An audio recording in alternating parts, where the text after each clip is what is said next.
चलिए आपसे सवाल है जी कि आप पाकिस्तान में भी शागिर्द रहे, अमेरिका में भी रहे और रूस के अंदर भी माशाल्लाह और दोनों जगह पढ़ाया मैंने। पढ़ाया भी अल्हम्दुलिल्लाह। भाई मैं रूस एक बार गया था रिसर्च पे, बस इसके अलावा मैं वहाँ रहा नहीं। रिसर्च वगैरह गए आपने की सारी चीज़ें। अब आपसे सवाल है, शागिर्द पाकिस्तान, अमेरिका, रूस, उनकी सोचने की, देखिए सोचने का अंदाज कैसे है? मैं बताता हूँ। और कहाँ खामियाँ हो रही हैं? देखिए शागिर्द देख रहे हैं ना प्रोग्राम, देखिए हाँ देखिए, उनके लिए मैसेज। जब बात अमेरिका की आ जाती है तो वहाँ तो लर्निंग की जो प्रोसेस है वही दूसरी है। उनका लर्निंग कब मुख्तलिफ है, वो बहुत हैंड्स ऑन है। मैं इंजीनियरिंग की बात करता हूँ, मैं इंजीनियर हूँ। इंजीनियरिंग थियोरेटिकल कभी नहीं हुई, इंजीनियरिंग हमेशा अप्लाइड होती है। अप्लाइड केमिस्ट्री होती है, अप्लाइड मैथमेटिक्स होती है, अप्लाइड फिजिक्स होती है, ये सारी अप्लाइड होती है। कभी भी थियोरेटिकल नहीं होती इंजीनियरिंग, साइंसेस थियोरेटिकल होती हैं, ठीक है। तो उनका जो लर्निंग कर्व है वो बिल्कुल मुख्तलिफ है जो अमेरिका की मैं बात करता हूँ। यही वजह है कि वो टेक्नोलॉजी में बहुत ज़्यादा आगे, पिछले 125 साल से वो हुक्मरानी कर रहे हैं। अच्छा, अब मैं बताता हूँ पाकिस्तानी स्टूडेंट्स जो है वो उतना ही ज़हीन है और कई मुकामात पे उनसे ज़्यादा ज़हीन है। फ़र्क सिर्फ ये है कि अपॉर्चुनिटी प्रोवाइड नहीं होती। मैं अभी आपको एक बात बताता हूँ, बड़े बड़े मज़े की बात है।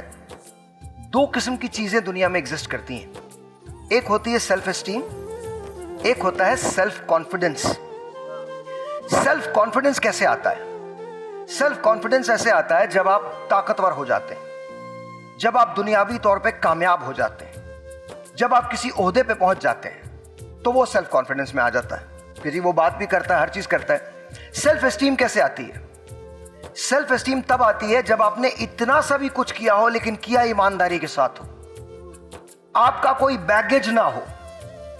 जब आपका कोई बैगेज नहीं है तो आप में सेल्फ एस्टीम बहुत ज्यादा है, लेकिन सेल्फ कॉन्फिडेंस बहुत सारे आदमियों में आप देखेंगे। किसी से भी बात करके देख ले, हमारे मुल्क में सेल्फ कॉन्फिडेंस से भरे हुए हैं लेकिन सेल्फ एस्टीम नहीं है, क्योंकि उन्हें पता उन्होंने ये ओहदा कैसे लिया है। That's the problem.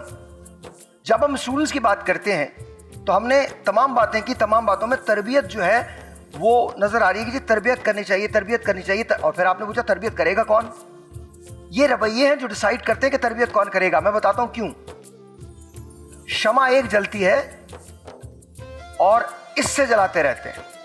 शिकवाए जुल्मते शब से तो यही बेहतर था, शिकवाए जुल्मते शब से तो यही बेहतर था, तुम अपने हिस्से की शम्मे जलाते जाते। तुम जलाओ, तुम्हें क्या, मैं कह रहा हूं ना, मुझे कुछ भी नहीं मिलने वाला। मैं जब मरूंगा तो शायद एक एक साल कोई मेरी कब्र पे भी ना आए, लेकिन उससे क्या फर्क पड़ता है? मुझ जैसे खरबा लोग आए और चले गए।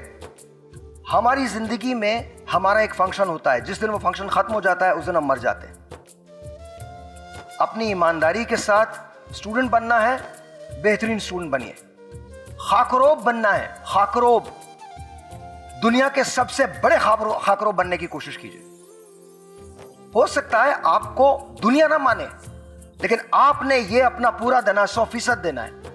कामयाबी यहां की तो है ही नहीं है, तो आरजी जगह इसकी कामयाबी को लेके क्या करोगे? कामयाबी तो वहां है, वहां क्या करोगे? किसे आगे लाओगे? अपने पीएचडी को,